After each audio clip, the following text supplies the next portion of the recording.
할렐루야. 우리의 삶을 하나님의 손길 가운데에서, 또 하나님의 계획 가운데에서, 또 하나님의 시간 안에서 인도하시는 하나님의 사랑과 은혜가 우리 모든 성도님들 가운데 임하신 줄로 믿습니다. 이번 한 주간 동안에 그 확신 가운데서 여러분의 속사람이 삶 속에 여러 가지 회복과 용기와 위로와 새 힘이 주 안에서 부음받아지는 복된 한 주 되시기를 예수님의 이름으로 축복합니다. 여러분 혹시 명함을 가지고 계신가요? 명함. 예. 우리 장로님들, 우리 집사님들 뵈면 이렇게 명함들을 이렇게 다 가지고 계시죠. 그래서 그 명함에 어떤 것들이 담겨져 있을까를 이렇게 항상 우리 제일 먼저 그걸 보게 됩니다. 이분이 이분이구나라고 하는 거죠. 제가 우리 교회에서 목회를 하다가 보면 우리 강사를 소개할 때가 있습니다. 강사로 오신 목사님이나 이 강연자를 소개해 드릴 때가 있는데 가끔 약간 이 곤혹스러울 때가 있어요. 뭐냐면 두 가지 경우인데요. 양력이 너무 많아가지고 뭐를 빼야 될까 고민되는 경우가 있습니다. 혹시 이분이 굉장히 염두에 두고 있는데 잘못 빼면 안 되잖아요. 예. 그러니까 꼭 미리 여쭤봐요. 양력이 소개한 거를 가지고 제가 이렇게 소개할 건데 괜찮으시겠습니까? 항상 여쭤보고 이렇게 소개를 하게 되는 경우가 있습니다. 근데 그 반대로 또 비슷하지만 좀 다른 예로 또 곤혹스러운 경우가 하나가 있는데 뭐냐면 목사님 제가 이렇게 이 소개해 드리려고 하는데 뭐 추가할 것이 있으신가요? 여쭤보면 그런 건 다 됐고요. 그냥 어느 교회 담임 목사라고만 해주세요. 이렇게 말씀하시는 분들이 계십니다. 그러니까 뭐 양쪽 다 너무 훌륭하신 분들이기 때문에 사실 소개할 내용들이 너무 많죠. 예. 그런데 그냥 나 어느 교회 담임 목사예요. 이것만 소개해 주세요라고 하면 그게 멋지다 이런 생각도 1차적으로 들기도 하고 와 훌륭하시다 이런 생각도 들기도 하면서 좀 애매하기도 해요. 이렇게 소개해도 되나 싶은 거죠. 그런 경우들이 있습니다. 그러다 보면 저분들이 그 자체로 또 전하고 싶은 메시지가 뭐겠구나 이런 생각이 들어요. 지난 주간에는 우리 공급 목사님들의 수련회가 있었습니다. 우리 목회 세미나를 했는데요. 이 강사 목사님하고 강연도 듣고 또 이 티타임도 하고 이런저런 말씀을 많이 나누면서 이 강의 중반부를 가면서 본인 스스로도 그러셨지만 저와 제 옆에 앉아있던 목사님들이 이런 얘기를 했습니다. 미쳤네. 그분이 그러셨거든요. 미치지 않고서는 안 된다. 정말 예수님 사랑하는 일에, 제자 훈련하는 일에, 교회를 살리는 일에, 다음 세대를 살리는 일에 몰두하는 것이죠. 그런데 정말 이 결론부를 다가서게 되니까 뭐냐면 와 그런 거였어? 저렇게까지 해야 되는 거였어? 이런 감탄인 거죠. 그러니까 저와 옆에 앉아있던 목사님들이 와 미쳤네 이런 감탄을 했어요. 그러고 나서 티타임에 제가 여쭤봤습니다. 뭐 목사님들이 휴식 뭐 이런 얘기가 나오길래 목사님 혹시 1년 365일 중에 교회와 성도 생각을 안 해보신 날짜가 며칠이나 되세요? 라고 제가 직접 여쭤봤어요. 혹시라도 그 대답이 나올까봐 여쭤봤는데 그분이 잠깐 고민하시더니 이렇게 답변하시더라고요. 없는 것 같아요. 정말 제가 무슨 오징어가 되는 줄 알았습니다. 아니 꼴뚜기가 되는 줄 알았어요. 저런 마음인 거구나. 저런 생각인 거구나 라고 하는 그런 굉장히 거룩한 부담감들을 많이 가지게 되었습니다. 근데 성경을 보면 그런 식으로 자기를 소개하는 인물이 있죠. 누굽니까? 바로 사도 바울입니다. 그는 자신을 이렇게 소개하기를 즐겨합니다. 나는 그리스도의 사도로 부름받은 사람입니다. 혹은 사도 바울은 항상 자기를 어떻게 수식하고 표현합니까? 나는 그리스도의 종입니다 라고 표현을 합니다. 심지어 이 고린도전서 2장 2절을 보면 사도 바울이 이런 표현을 써요. 내가 너희 중에서 예수 그리스도와 그의 십자가에 못 박힌 것 외에는 아무것도 알지 아니하기로 작정하였습니다. 사도 바울이 자신의 이 정체성을 소개하고 교회들 가운데서 나누는 이면 가운데 어떤 고백을 하냐면, 나는 오직 이 얘기만 하는 사람, 나는 오직 이 생각만 하는 사람, 나는 오직 예수 그리스도의 죽으심과 난 예수님의 십자가만 생각하고 이야기하는 사람, 나는 그래서 주님의 사도입니다, 나는 주님의 종입니다 라고 자기를 소개하는 것입니다. 여러분 어떠십니까? 우리가 성도의 평생의 고백 가운데 여러분 신앙을 어떻게 수식할 수 있겠습니까? 제가 결론을 알고 있어요. 뭐냐면, 제가 이제 올라오다가 휴게소에 들렸거든요. 근데 휴게소에 들려서 잠깐 쉬고 화장실도 갔다 오고 그러다 보면 가판대를 지나고 있는데요. 여러분 혹시 그 가판대를 보신 적이 있으신가요? 뭐 여러 가지를 팔지요. 근데 그 중에 뭘 파냐면 음악 앨범을 팔아요. 그리고 큰 글씨로 써 있어요. 노래 제목, 이름. 그리고 가끔씩 어떤 거는 이렇게 사장님이 이 특별 세일한다고 써놓은 데들도 가끔 있어요. 누구누구의 노래 누가 부른 무슨 앨범 이렇게 되어 있다라고 하는 거죠. 그 수많은 사람들 가운데에서 이 사람의 평생의 어떤 이를테면 자랑인 것이고 어떻게 보면 자식 같은 것이고, 그렇죠? 그 사람을 정말 소개할 수 있는 그것이 이 노래 제목 하나구나라고 하는 것입니다. 자, 여러분에게는 여러분의 평생을 녹여낼 수 있는 앨범을 여러분이 출시한다라고 했을 때, 자, 여러분의 인생을 담아낸 그 노래의 제목은 어떤 제목일까라고 하는 것이죠. 근데 사도 바울이 이렇게 이야기합니다. 나는 그리스도의 종입니다. 오늘 말씀 속에서는 나는 특별히 이 복음을 위해서 부름받은 일꾼입니다. 여러분, 이 일꾼이라고 하는 말이 성경에서 자주 쓰이죠. 이 고린도전서 3장 5절에서 이 아볼로와의 이야기를 비교를 하면서, 그런즉 아볼로는 무엇이며 바울은 무엇이냐, 그들은 주께서 각각 주신 대로 너희로 하여금 믿게 하신 사역자들이니라 라고 한, 이 사역자라고 하는 말, 오늘 말씀 속에 복음의 일꾼이라고 하는 말 다 같은 단어로 쓰여집니다. 무슨 뜻을 가지고 있냐면 종이다 라고 하는 뜻을 가지고 있어요. 종이 뭐 하는 사람이죠? 그냥 내가 하고 싶어서 할 때 일할 때 하고, 그냥 일하고 싶을 때 안 하고, 뭐 월급 주면 많이 일하고 월급 안 주면 일 조금 하고, 그런 사람은 종이 아니지요. 종은 어떤 사람입니까? 그 분명한 목적을 위해서, 또 그 섬기는 대상을 위해서 명확한 역할과 일을 가지고 있는 사람을 우리가 종이다라고 표현을 합니다.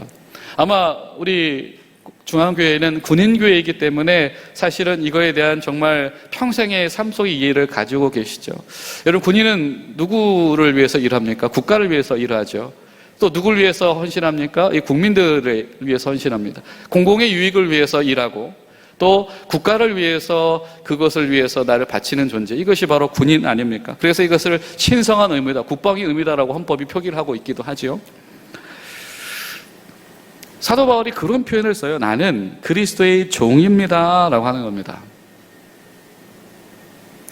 단순히 내 삶에서 좀 더 나아지려고, 아니면 내 삶을 좀 더 하나님의 도움을 일컬어서 좀 유리하게, 윤택하게 하려고 내가 하나님과 잘 관계 맺고 사는 사람입니다 이렇게 표현하지 않고, 나는 종입니다 라고 표현을 하고 있습니다.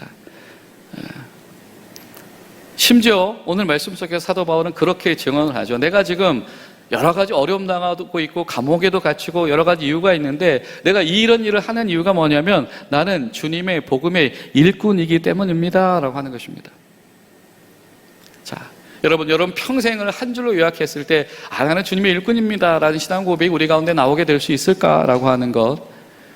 여러분, 이번 한 주간 동안에 내가 주님 언저리에만 머무는 사람이 아니고, 정말 주님께서 나를 필요로 하시고, 주님께서 나를 정말로 쓰기를 원하시고, 주님께서 정말로 주님의 일에 나를 원하시는 주님의 일꾼 되게 하시옵소서.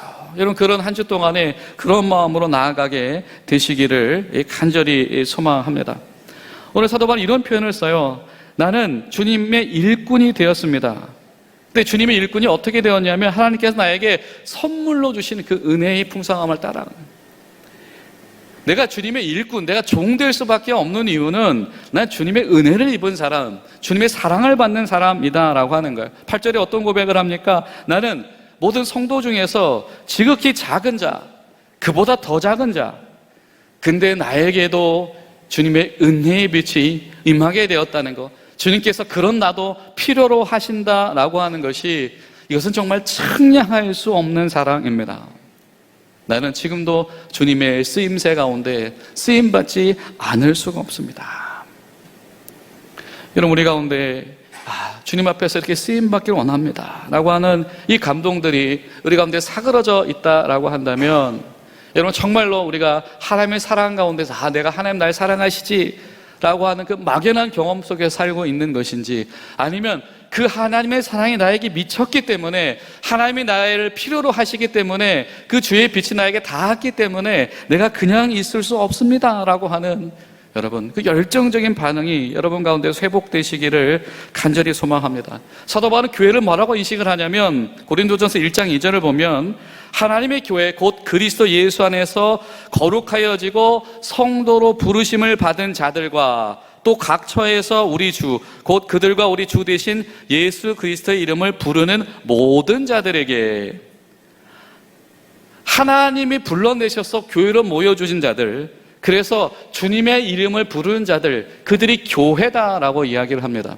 여러분, 우리가 주님의 이름을 부르는 교회로 모여 계십니까? 여러분, 우리가 교회로 모여 있다라고 한다면 그냥 어떻게 하다가 그냥 듬성듬성 모여진 것이 아니고, 하나님께서 한 사람 한 사람을 마치 이 작은 저 성도들보다 내 과거를 알고 있지요. 사도 바울은 자신의 과거를 알고 있습니다. 교회와 예수를 핍박하던 과거를 알고 있습니다. 근데 그럼에도 불구하고 나에게 미치게 되어지는 이 똑같은 책임감, 하나님이 나에게도 이런 책임감을 주시네라고 하는 것이 사랑으로 해석이 되어지고, 그 사랑이 그냥 멈출 수 없는 성도의 본분으로 해석이 되어지는 것. 여러분, 우리 모두는 주 앞에서 부름받은 사람입니다. 여러분 가운데 하나님의 쓸모가 있는 것이 믿어지시고, 그것이 여러분의 원동력이 되어지게 되시기를 주님의 이름으로 축원합니다. 자, 근데 사도 바울은 이 복음을 위해서 일꾼이 되었답니다. 이 복음이 도대체 어떤 복음이냐라고 하는 거예요. 바로 윗절에 6절을 보면 이 복음은 어떤 복음이냐면 바로 이방인들에 관한 것이에요. 저 이방인들이 이 복음 때문에 그리스도 예수와 함께 저 이방인들이 상속자가 되고, 저 이방인들이 주의 몸과 교회의 지체가 되어지고, 저 이방인들이 하나님의 약속의 성취의 그 약속의 후예가 되어지는 것, 그것을 위한 일로 내가 부름받았다라고 하는 것입니다. 자, 여러분, 이 이방인이라고 하는 이들을 위해서 부름받았다라고 하는 것을 우리가 어떻게 고백할 수 있을까요? 아마 저는 이렇게 얘기할 수 있을 것 같아요. 내가 관심 없던 사람들, 그 사람은 대상이 아니야 라고 여겼던 사람들, 그 모든 사람들이 이방인이겠죠. 다른 말을 표현하면 내가 잊고 있었던 사람들, 내가 포기하고 있었던 사람들, 내가 나누고 있었던 사람들, 혹은 내가 미워하고 있었던 사람들, 그 사람들 다 이방인이죠. 제가 이번 주에 그 강사 목사님과 티타임을 하다가 이제 교회들에 대한 이야기를 했어요. 무슨 얘기, 교회들 코로나 이후 시대의 고민들 당연히 주고받을 수밖에 없지요. 그래서 이런 이야기를 했습니다. 우리 군인 목사님들이 요즘에 우리 신우 사역을 하면서 양가 감정이 있다 우리가. 근데 뭐냐면 첫 번째로 신우들이 예전만큼 모이기가 어렵다, 잘 안 모인다, 많이 회복이 되고 있지만, 근데 두 번째는 뭐냐면 근데 예배 분위기는 더 좋아졌다. 그게 뭐냐면 교회 와서 어차피 졸고, 그죠? 여러분, 설교자가 앞에 계신 분들이 졸잖아요. 그러면은 그때부터 입술이 바싹바싹 마르기 시작합니다. 저분이 왜 졸까? 어려운 일이 있으신가? 건강이 안 좋나? 아니면 내가 지금 죽을 쓰고 있나?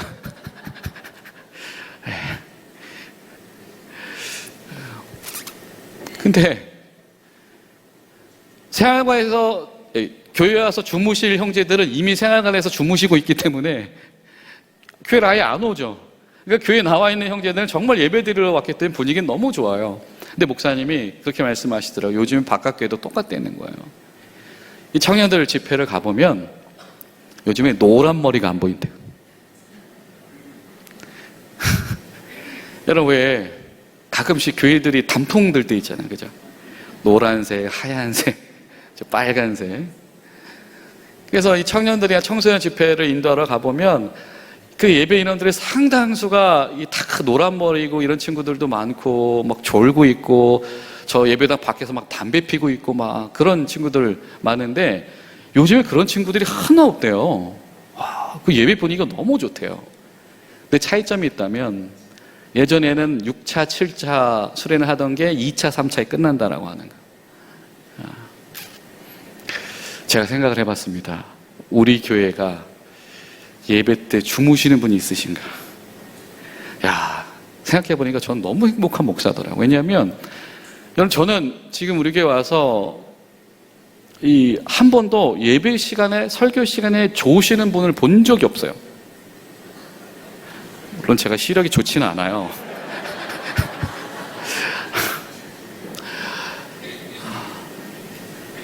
근데 그 얘기를 듣다가 이런 생각이 들었습니다. 맞나 싶은 거예요. 예배 시간에 조는 사람이 없는 게 맞나 싶은 거죠. 아니구나.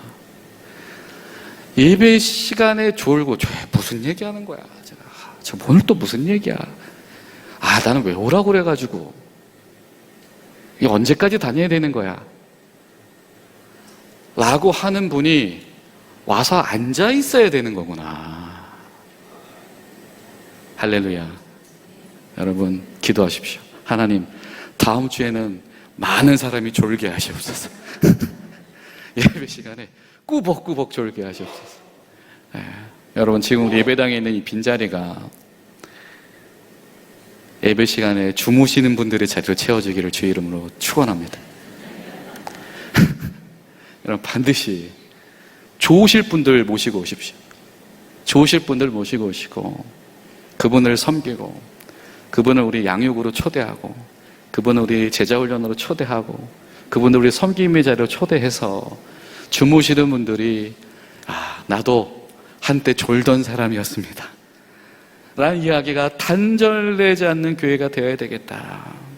여러분, 이 한 주 동안에 여러분 우리가 이 문제를 위해서 애쓰는 교회 되시기를 주님의 이름으로 축원합니다. 그들에게도 전도하라고 하실지 몰랐어요.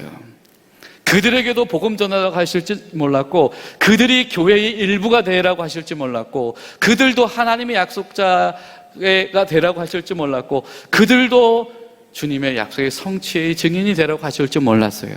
그런데 내가 하나님의 사랑받으면서 내가 정말 하나님 앞에 주목하다 보니 그 사람도 나와 함께 있어야 되는 지체인 것을 알았습니다.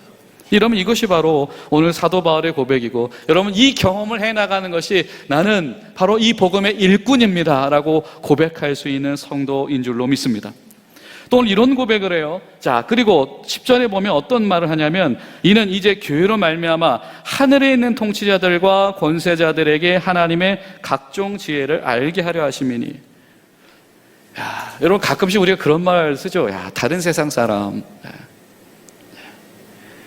그런 분들이 있잖아요. 정말 내가 말도 못 붙일, 그죠? 뭐 권력 구조에서 그럴 수도 있고요. 뭐 삶의 수준에서 그럴 수도 있고요.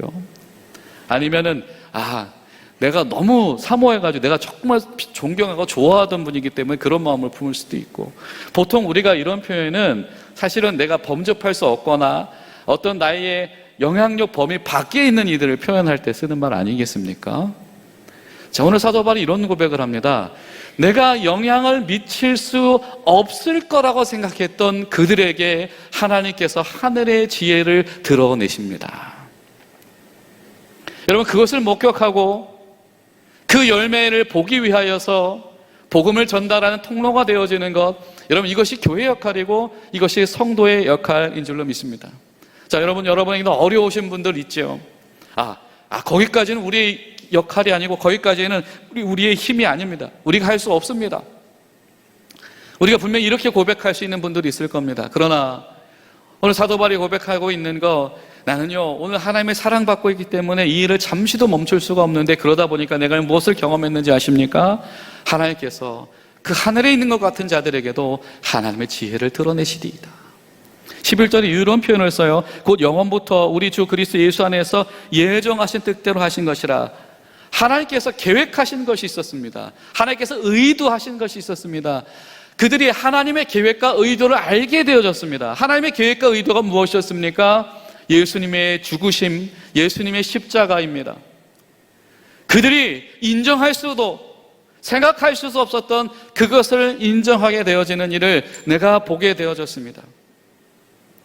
여러분, 우리에게 주신 정말 이 단순한 진리, 단순한 복음, 하나님의 사랑, 주님의 죽으심, 주님의 십자가, 주님의 부활하심, 우리를 향하신, 우리에게 주시는 주님의 은혜가 여러분의 힘과 여러분의 권한을 넘어서는 그것 가운데에서 일으켜내는 하나님의 변화를 포기하지 않는 저 여러분 되시기를 주님의 이름으로 축원합니다. 하나님의 계획, 이것은 하나님의 의도입니다. 하나님의 계획입니다. 예수님은 하나님의 계획이며 예수님은 하나님의 의도입니다 라고 말할 수 있는 이런 멈추지 않은 가슴 감동이 있어야 되겠다라고 하는 것이죠. 자, 그러고 나니까요, 사도 바울이 이런 고백을 해요. 자, 13절에 이런 말을 합니다. 무슨 말을 하냐면, 그러므로 내가 당신들에게 정말 간절히 원하고 바라고 기도하는 것이 한 가지가 있습니다. 그것은 무엇이냐면, 내가 당하고 있는 환난 때문에 낙심하지 마십시오. 이는 당신들에게 영광이 됩니다. 자, 여러분, 우리의 시선이 분명히 주님의 시선과 다를 때가 있지요. 그렇죠. 여러분, 제자들은 몰랐어요. 예수님이 왜 십자가를 져야 되는지 이해를 한 제자가 있었습니까? 없었죠. 예수님이 고난받아야 된 이유를 이해할 수 있는 사람이 있었습니까? 없었죠. 알았다면 떠나지 않았겠지요. 여러분, 우리가 읽은 성경 본문 앞에를 보면 이런 표현이 등장을 해요. 3절과 4절에 곧 계시로 내게 비밀을 알게 하신 것은 내가 먼저 간단히 기록함과 같으니 그것을 읽으면 내가 그리스도의 비밀을 깨달은 것을 너희가 알 수 있을 것이다. 가끔 성경이 하나님의 일하심을 이 비밀이다, 이런 표현, 미스테리온이라고 하는 단어를 쓸 때가 있습니다.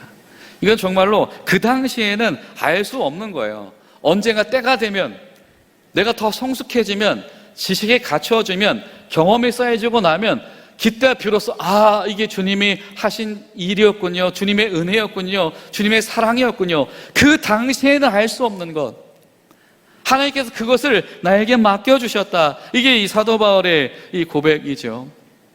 여러분, 성경을 보면 요한복음 1장 17절을 보면 예수님께서 이런 말씀을 하십니다. 얘들아, 일어나자, 유다로 가야 되겠다라고 말씀하세요. 왜 그러냐면 어떤 사람이 와서 소식을 전합니다. 예수님이 큰일 났어요. 예수님이 사랑하신 형제 나사로가 좀 매우 아픕니다. 병듭니다. 오늘 내일 합니다.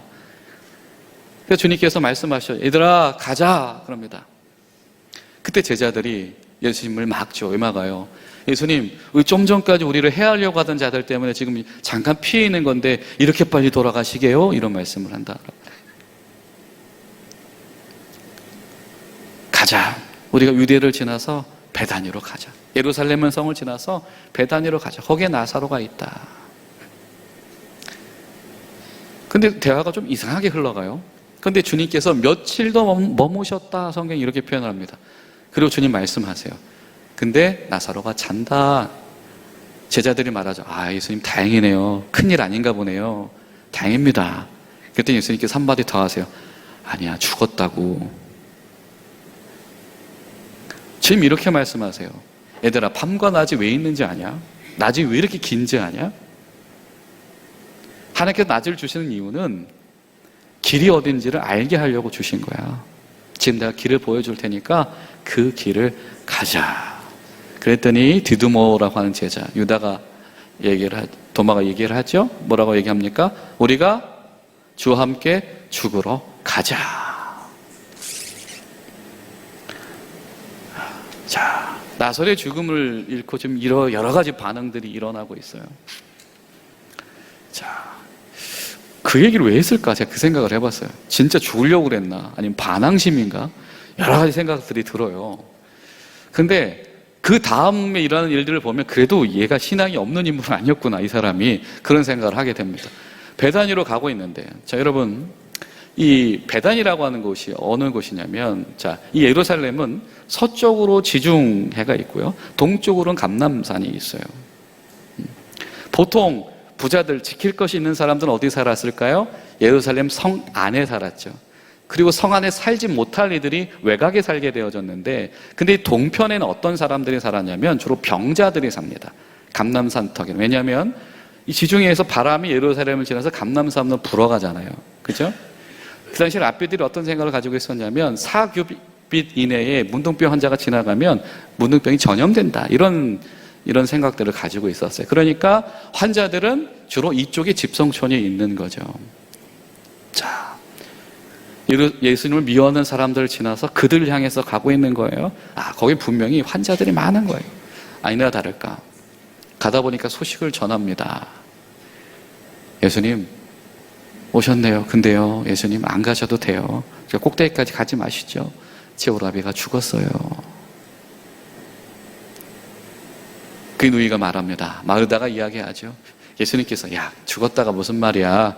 일어나게 될 거야. 예수님 알아요. 예수님 나중에 마지막 때에 일어나게 될 거 저 그거 믿어요. 예수님 그렇게 말씀해 주셔서 감사해요. 아니야, 마르다야. 그 얘기 아니야. 끝까지 가자. 근데 막상 도착하셔서 예수님께서 어떻게 하시죠? 우셔요. 그랬더니 사람들이 막 예수님을 비웃습니다. 야, 저가 뭐 큰일 한다고 하더니 자기 사랑하는 사람도 못 고치네, 못 살리네, 별거 아니네 라고 막 비웃습니다. 예수님을 비웃는 사람들을 보니까 좀 전에 예수님과 대화했던 이 사람들이 그래도 신앙인이구나라는 걸 알 수 있었어요. 그죠? 예수님의 제자와 마르다는 그래도 예수님 안에서 그래도 어떻게 소망을 두려고 했었던 사람인 것 같아요. 근데 그 사람들을 보니까 이거 딱 나네 이 생각이 드는 거죠. 이거 딱 교인들이네, 이거 딱 성도들이네. 모르진 않아. 그렇죠? 모르진 않아. 뭔가 신앙적인 생각도 하고 도전도 하고 할 수 있어요. 그런데 그것이 주님의 생각과는 같지는 않더라. 내가 길을 보여줄게, 지금 낮이야, 가자라고 하셨던 주님께서 그 죽은 나사로를 향하여서 뭐라고 말씀하십니까? 나사로야 나와라. 그 예수님 비웃던 사람들은 뭐 전혀 그렇다면 치서라도 그래도 예수님 앞에서 제자로서, 예수님을 사랑한 사람으로서, 신앙으로서 그 상황을 예수님 앞에서 해결하려고 했었던 그 사람들이 보지 못하는 길이 있다라고 하는 것을 예수님께서 보여주셨다라고 하는 것이죠. 여러분, 우리 삶 가운데 우리가 우리 신앙으로 해석할 수 없는 것, 그렇죠? 우리 신앙으로 받아들일 수 없는 하나님의 인도하심이 분명히 있을 겁니다. 그것은 비밀이에요. 그때는 알 수 없어요. 마치 예수님의 십자가는 맞닥뜨린 일 같아요. 그러나 주님의 부활을 목격하고 나서는 그 십자가의 풍성함이 무엇인지, 그 능력이 무엇인지를 알게 되는 것처럼 우리가 주님의 때에, 주님의 은혜 가운데에 우리가 충만해졌을 때에 알게 되어지는, 우리가 감사하게 되어지는 하나님의 섭리가 우리 가운데 있는 줄로 믿습니다. 사도 바울이 오늘 그 얘기하는 거잖아요. 나의 환난이 당신들에겐 영광입니다. 사도 바울은 지금 일생의 고난이죠. 그죠? 일생이 지금, 사도 바울은 다른 얘기 없어요.